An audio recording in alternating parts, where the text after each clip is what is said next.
और इस वक्त गुजरात के भरूच से बड़ी खबर आ रही है। अलग अलग मदरसों में फंसे 1800 से ज्यादा बच्चे। जिला प्रशासन नहीं सुन रहा बच्चों की गुहार। लॉकडाउन के पहले चरण से ही सभी फंसे हुए हैं। बच्चे लगा रहे हैं घर जाने की गुहार। अलग अलग मदरसों में 1800 के करीब बच्चे यहां पर फंसे हुए हैं। गुजरात के भरूच से खबर। जिला प्रशासन से गुहार लगाई, लेकिन अभी तक इन बच्चों को नहीं निकाला जा सका है। घर जाने की आस है और फरियाद लगा रहे हैं। लॉकडाउन के पहले चरण से ही 1800 बच्चे मदरसे में फंसे हुए हैं।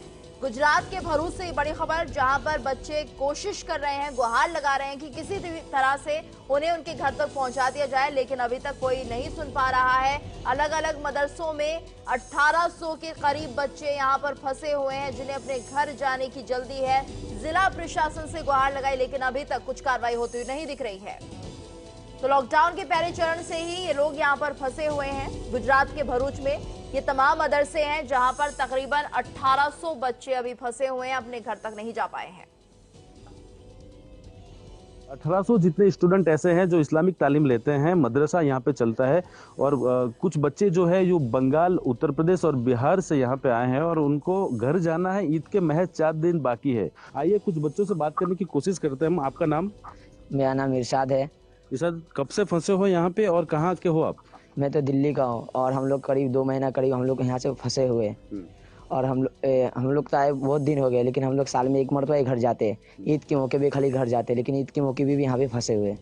इसे भाई कब से फंसे हो और घर वाले इंतजार कर रहे होंगे ना आपका? जी, हम तकरीबन यहाँ 2 महीने से फंसे हुए हैं और हमारे घर वाले इंतज़ार कर रहे हैं और फ़ोन पे फ़ोन करते हैं कि कब तुम घर आओगे। और ये गाड़ी ना चालू होने की वजह से हम घर नहीं जा पाए और ईद के भी तो 5 दिन बाकी है। इसलिए हम प्रशासन वालों से गुजारिश करते हैं कि हम तमाम बच्चों को अपने अपने घर से सलामत भेज दें। जिस तरह के इससे पहले हमारे साथ रहने वाले बिहार वाले बच्चों को 10 दिन पहले भेजे थे प्रशासन वालों ने, इसी तरह हम तमाम बच्चों को गाड़ी सुविधा करके हम तमाम बच्चों को अपने अपने घर सही सलामत भेज दें। मदरसे में पढ़ रहे बच्चे इनसे गुजारिश करते हैं कि जल्द से जल्द इनके लिए ट्रेन की व्यवस्था की जाए ताकि वो लोग अपने घर जाके ईद मना सके। वसीम मलिक, नवतेज टीवी, भरूच।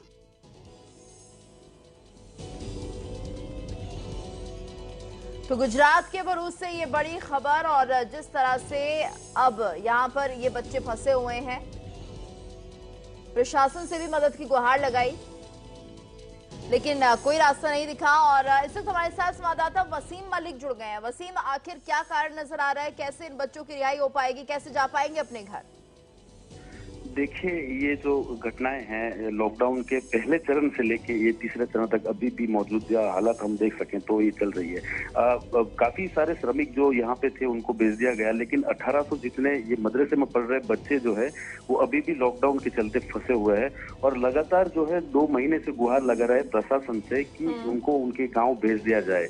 और उनको जो ईद मनाने के लिए अभी महज 4 दिन बच गए ऋतु, और ये 4 दिन के अंदर उनको पहुंचना भी बहुत जरूरी है।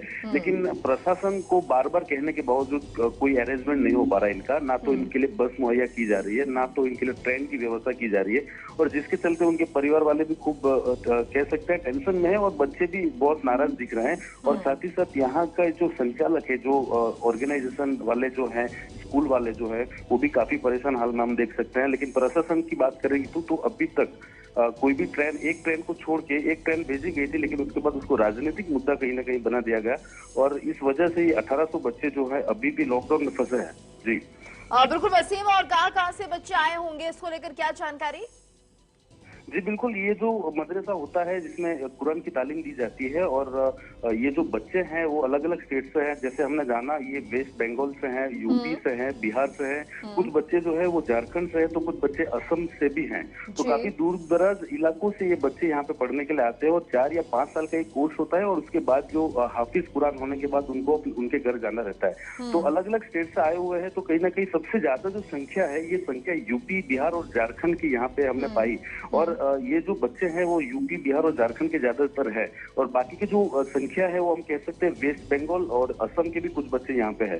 तो कहीं ना कहीं यूपी, बिहार के लिए भी एक ट्रेन या 2 ट्रेन का अरेंजमेंट अगर हो सकता है वो प्रशासन से, तो काफी तादाद में जो बच्चे अपने घर पहुंच सकते हैं। क्योंकि ये जो डिस्टेंस है ये तो कहीं ना कहीं 3 या 4 दिन का डिस्टेंस है, जहां तक वो ट्रेन की बात हम अगर करें तो, और बचे भी सिर्फ 3 दिन ही है ईद के लिए। तो ये बहुत ज्यादा बच्चों की जो परेशानी है और भी बढ़ गई है। और कहीं ना कहीं ये जो बातें हैं राजनीतिक रूप ले ले या फिर बच्चे रोड पे उतर जाए जैसा श्रमिकों ने किया था, ये बात मानने में कोई दो राय नहीं होगी।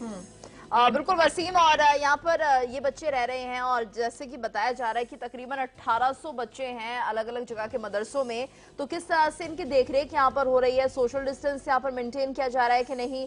क्या उचित व्यवस्था की जा रही है इन बच्चों के लिए मदरसों में? बिल्कुल की जा रही है। देखिए इनको जो है जिस तरह से सरकार ने ऐलान किया है, जिस तरह से रूल्स और रेगुलेशन बनाए गए हैं उसके तहत इनको सबको मास्क भी दिए गए हैं और रेगुलर ये मास्क एवरीडे उनको नए नए मास्क भी संस्था द्वारा दिए जा रहे हैं। और उनको खाना पीना तो महज उनको मिलता ही है, लेकिन सोशल डिस्टेंस की अगर बात करें तो जब वो पढ़ने बैठते हैं तो करीबन 2-2 या 1.5 मीटर जिसे कह सकते हैं उसका डिस्टेंस भी रख रहे हैं ये लोग। और ज्यादातर बच्चे जो लोकल थे वो अपने अपने घर पहुंच गए, लेकिन अब जो मदरसे में जो संख्या बची है, ये जो 1800 संख्या है, ये भरूच के करीब 6 या 7 मदरसों की मिलके है, जिसमें कुछ लड़कियां भी शामिल है। करीबन हम लड़कियों की अगर बात करें तो 500 से ज्यादा लड़कियां भी है जो दीनी तालीम के लिए यहाँ पे आई थी। सोशल डिस्टेंस का ख्याल तो रखा जा रहा है, प्रशासन द्वारा रेगुलर विजिट भी कर रहे हैं, पुलिस डिपार्टमेंट की तरफ से भी सारे मदरसों में रेगुलर विजिट की जा रही है और देखा जा रहा है कि ये लोग सोशल डिस्टेंस जो है उसका अमल या पालन कर रहे हैं कि नहीं कर रहे हैं। लेकिन बात ये है असल में कि ये सारी चीजों का पालन हो रहा है, लेकिन उनको घर पहुंचना है, ये अब एक बड़ी चुनौती प्रशासन के लिए अब बन चुकी है। क्योंकि ईद की जो बात करें तो मैं 3 दिन ईद के बचे हैं। बिल्कुल वसीम, यहाँ पर आपसे ये भी जानना चाहेंगे इन बच्चों की आयु वर्ग क्या होगी, कितने साल के बच्चे हैं? तो देखिए ये जो आयु वर्ग रहती है उनकी करीबन 8 साल से प्रारंभ होती है और ये जो आयु होती है वो करीबन 35 साल तक खत्म होती है। तो 8 साल के नाबालिग बच्चों से लेके 35 साल के युवा वर्ग जो है वो इसमें तालीम लेते हैं। क्योंकि ये जो जैसे बेसिक होता है वो बेसिक से लेके पूरा कुरान पढ़ने तक की जो तालीम रहती है इसमें करीबन 15 या 10 साल भी लग सकते हैं। तो 8 वर्ष की आयु से लेके 35 वर्ष की आयु तक के ये जो विद्यार्थी स्टूडेंट है वो यहाँ पे मौजूद है। बिल्कुल वसीम, और अगर अब इतने लंबे टाइम से लोग यहाँ पर मौजूद हैं, तकरीबन 2-2.5 महीने हो चुके हैं, तो क्या व्यवस्थाएं इनके हेल्थ चेकअप को लेकर की जा रही है? क्योंकि एक हेल्थ चेकअप होना बहुत ज्यादा जरूरी है ताकि ये सुनिश्चित की जा सके कि कम से कम ये बच्चे जो यहाँ पर पढ़ रहे हैं वो स्वस्थ हैं। जी बिल्कुल, देखिए बच्चे स्वस्थ हम देख सकते हैं कि बच्चे स्वस्थ है, लेकिन प्रॉब्लम ये यहाँ पे हो चुका है कि अब जो है वो बात कहीं बिगड़ेगी। क्योंकि कुछ बच्चों ने अपने घर जाने की जिद के लिए जो नाबालिग बच्चे उन्होंने खाना भी छोड़ने की ट्राई की थी। कई लड़के ने ये भी सोचा था कि अब हम कल से खाना नहीं खाएंगे जब तक हमको घर नहीं पहुंचाया जाएगा। तो ये सारी जिद पे अड़ना जो है वो प्रारंभ हो चुका है। तो क्योंकि जैसे जैसे दिन बढ़ते जा रहे हैं वैसे वैसे उनकी भी चिंताएं बढ़ती जा रही है, क्योंकि इनको साल में सिर्फ ईद की ही छुट्टी मिलती है। अगर इस साल इनको ईद की छुट्टी नहीं मिलती तो 1 साल और उनको छुट्टी नहीं दी जाएगी। तो काफी सारे बच्चे जो अब ये जो हेल्थ की बात अगर करें हम तो ये आगे चल के बात आएगी। क्योंकि भरूच कलेक्टर की अगर बात करें तो भरूच कलेक्टर को कई बार इन्होंने गुहार लगाई, लेकिन कलेक्टर द्वारा कहीं ना कहीं हर श्रमिकों को जाने की परमिशन दी गई। लेकिन ये जो बच्चे हैं उनको किस दबाव में आके ये सारी बातें बन रही है, ये एक चर्चा का विषय भरूच में बन गया है। क्योंकि सारे श्रमिकों को भेज दिए गए, सभी को भेज दिए गए, लेकिन ये 1800 बच्चे को क्यों परमिशन नहीं दी जा रही है? ये सारी चीजों को लेके अलग अलग कयास लगाए जा रहे हैं यहाँ के लोगों को। अगर लोगों की बात करें और जहाँ तक उनकी हेल्थ, उनकी स्वास्थ्य की बात करें तो उनका स्वास्थ्य वैसे ठीक है, लेकिन अगर उन्होंने अन्न त्याग करने की जो बात कर रहे हैं ये लोग, अगर अन्न त्याग कर दिया या फिर कुछ आंदोलन के मूड में आ गए तो ये जो चीज है ये आगे चल के बहुत बड़ा रूप जो कह सकते हैं तो धारण कर लेगी। और ये कहीं ना कहीं प्रशासन के लिए उसके बाद जो है उनके बस की जो बात है वो नहीं रह जाएगी।